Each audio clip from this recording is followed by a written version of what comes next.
Être entrepreneur est synonyme d'être sur tous les fronts. Autant dire que l'on a le cerveau en ébullition permanente. Et c'est facile de se laisser déborder. D'ailleurs, pas forcément par ses clients, mais souvent par son propre stress. Pour y remédier, c'est facile, il suffit d'apprendre à mieux gérer son temps pour pouvoir te focaliser sur tes actions à forte valeur ajoutée. On voit ça maintenant.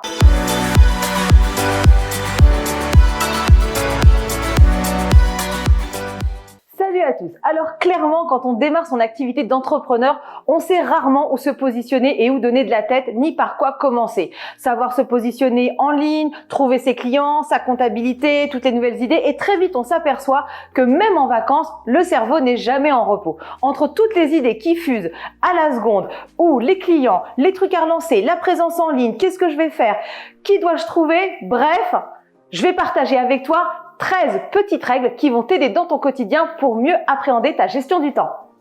Te fixer des objectifs en rapport avec les résultats que tu souhaites obtenir. Rester focus sur la tâche à accomplir. Évaluer ton rendement, non pas sur le temps passé, mais sur tes résultats effectivement obtenus. Établir tes priorités chaque jour en fonction d'un système qui te convient, peu importe. Tu peux utiliser la matrice d'Eisenhower par exemple ou le système des ABC. Je commence par tous les A, puis par tous les B, etc. Fixe-toi des délais de réalisation pour chaque tâche, une limite de temps, et regroupe ensemble les tâches identiques et répétitives. Fais une estimation réaliste du temps nécessaire pour réaliser chacune de tes tâches. Garde-toi du temps pour la réflexion pure. Prendre ce temps va t'en faire gagner. Réserve ou ajoute des plages horaires dans ton agenda. Je t'en ai parlé dans une vidéo précédente de ne pas remplir ton agenda à 100% mais à 70% pour garder les bonnes marges de manœuvre pour tes imprévus. Préparer bien entendu la veille le travail du lendemain. Après avoir terminé un travail ou ta semaine de travail, prends le temps d'analyser ta gestion du temps et de faire le point par exemple le vendredi soir sur ce que tu as réalisé pendant ta semaine et ce qu'il te reste à faire de façon à programmer ou reprogrammer certaines tâches et la semaine qui suit. Pour être organisé, il faut rester méthodique et un point très important, c'est garder ta motivation. Accepte tes échecs et tes erreurs comme des leçons et analyse les points d'amélioration pour rebondir. Enfin, ose décider de faire ou de ne pas faire telle ou telle chose. Bien évidemment, tout ne se déroulera pas comme tu l'as prévu. C'est trop facile, mais c'est le jeu.